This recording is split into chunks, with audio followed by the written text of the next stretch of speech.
नमस्कार बच्चों, बीए तृतीय वर्ष के विद्यार्थियों का स्वागत है। बच्चों, आज हम करने जा रहे हैं प्रताप नारायण मिश्र का निबंध दांत। यूं तो अपने मुख में रहने वाले हड्डी के उस टुकड़े को दांत कहते हैं, जो अपने स्थान पर फिक्स होता है, जो काटने के चबाने के काम आता है। लेकिन इस दांत को बहुत ही सुंदर तरीके से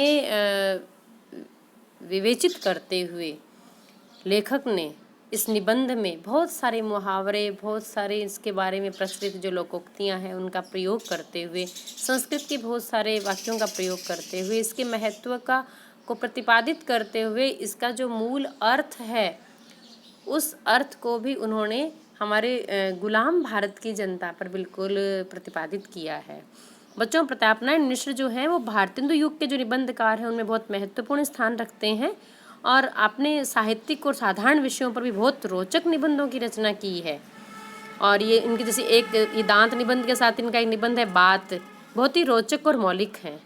और ये जो निबंध है इसमें मिश्र जी की जो व्यंग्य दृष्टि है, जो चुटीली भाषा है, वो इसको और भी रोचक बना देती है और पाठकों को गुदगुदाती भी है। और साथ साथ वो कितने विद्वान हैं इसका भी हमें पता चलता है। और इसके दांत के माध्यम से उन्होंने हिंदू मुस्लिम एकता और देश हित की चर्चा की है। बच्चों, ये एक उद्देश्यपरक निबंध है जिसमें लेखक ने दांत के माध्यम से ये संदेश दिया है कि जिस प्रकार से दांत जब तक अपने स्थान पर रहते हैं तभी तक उनकी शोभा होती है। ये अपन सब जानते हैं। दांत के टूटते ही वो एक हड्डी का टुकड़ा होता है, उसे तुरंत फेंक दिया जाता है।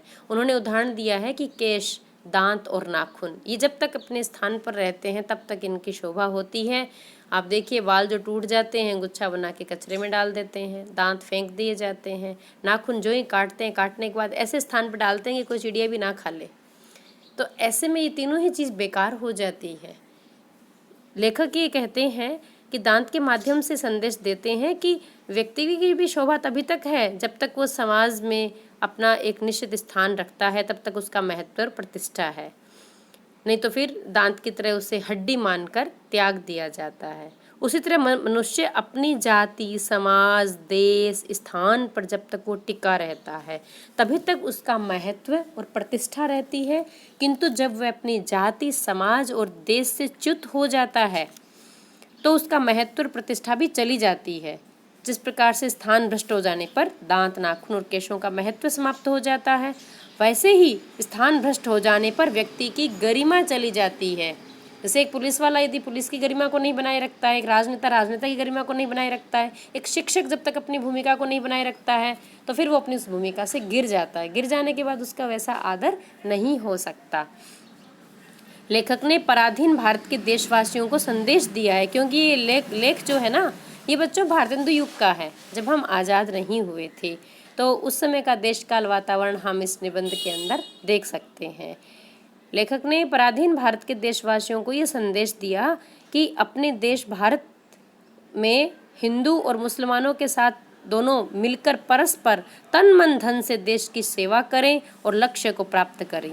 किसी कारण या उद्देश्य प्राप्ति के लिए यदि मनुष्य अपना देश कुछ समय के लिए छोड़ देता है तो उसमें तो कोई बुराई नहीं है, किंतु यदि वह वहाँ जाकर अपने देश और देशवासियों की चिंता करना छोड़ देता है या फिर अपने स्वार्थ की सिद्धि करता है तो वह जरूर चिंता का विषय है।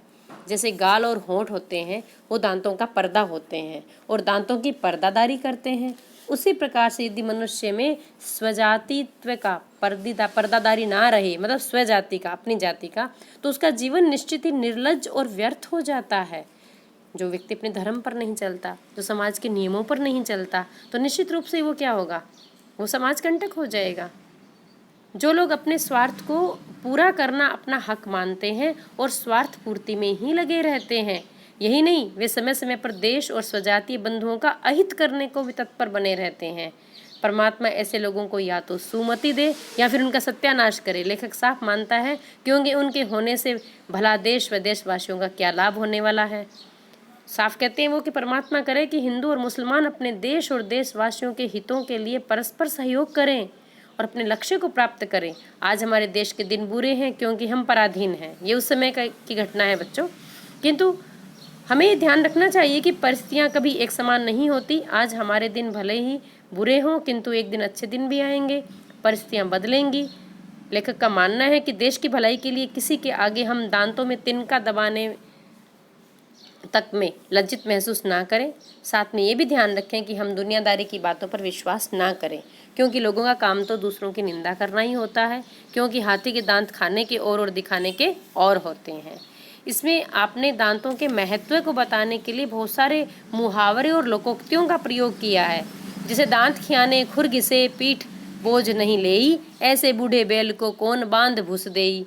जिस बैल के मुंह में दांत नहीं होते हैं उसको कौन अपने घर में बांध कर भूसा खिलाएगा, और जिसके खुर भी घिस गए हैं।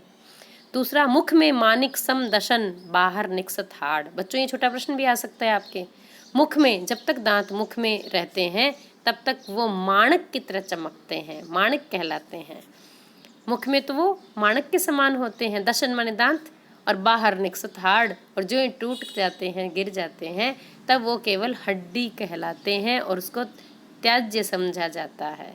एक स्थान पर उन्होंने उदाहरण दिया है संस्कृत का, स्थान भ्रष्टा न शोभन्ते दंता केशा नखा नरा, कि अपने स्थान से भ्रष्ट हो जाने के बाद दंत, नाखून और केश, ये तीनों ही शोभा नहीं देते।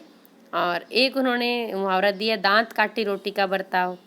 एक कौड़ी को दांत से उठाना, हाथी के दांत दिखाने की ओर, खाने की ओर। कायर कपूत काय, दांत दिखाए तारीफ करे, अथवा दांत वाए के रह जाए, अर्थात जो दांत दिखाकर प्रशंसा करे या दांत दिखाकर भाग जाए, वो कायर या कपूत होता है। और दांत के महत्व को बताने के लिए कविता के जो 9 रस माने गए हैं उसके माध्यम से इस लेख को बड़ा रोचक बना दिया है।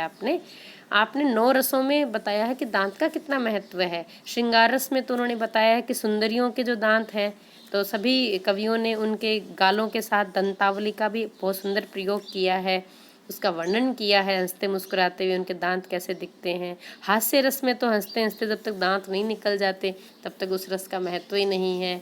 करुण रस में रौद्र रस में दुख और क्रोध के मारे दांत और होठ चबाने के काम आते हैं। गुस्से में दांतों को पीसा जाता है।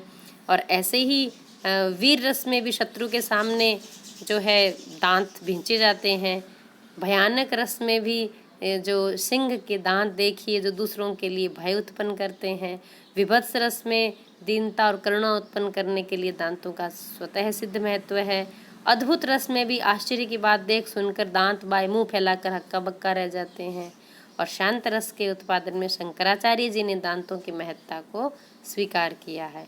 इस प्रकार से लेखक ने दांत के महत्व के निरूपण के साथ ये संदेश दिया है बच्चों कि जब तक व्यक्ति अपने जाति, अपने धर्म और अपने समाज में एक सही स्थान पर जब तक टिका होता है तब तक उसका महत्व होता है, बाद में उसका महत्व नहीं रह जाता। तो निष्कर्ष रूप में हम ये कह सकते हैं कि लेखक ने दांत निबंध में एक ओर तो विभिन्न रसों में दांतों की उपादेयता को स्पष्ट किया है, दूसरी ओर दांतों के माध्यम से देश और देशवासियों को संदेश दिया है कि वे धर्म, जाति और अन्य सभी प्रकार के भेदभावों को भुलाकर केवल देश और देशवासियों के हित में कार्य करें। परिस्थितियाँ कभी समान रहती नहीं हैं, दिन अच्छे आते हैं, बुरे भी आते हैं। तो उस समय, चाहे वो उस समय स्वतंत्रता में लिखा गया था यह निबंध, बाद में हम आज़ाद भी हुए जैसा कि उन्होंने माना। अतः हमें धर्म, जाति और अन्य सभी प्रकार के भेदभावों को भुलाकर, उनका परित्याग करके और हमें देश हित में अपना कार्य करना चाहिए और अपने स्थान पर टिके रहकर ये कार्य करना चाहिए। यही दांत निबंध का जो मूल संदेश है। और इस रोचक निबंध को बच्चों एक बार आप रीडिंग जरूर करें ताकि आपको ये समझ में आ जाए। आज इतना ही, धन्यवाद।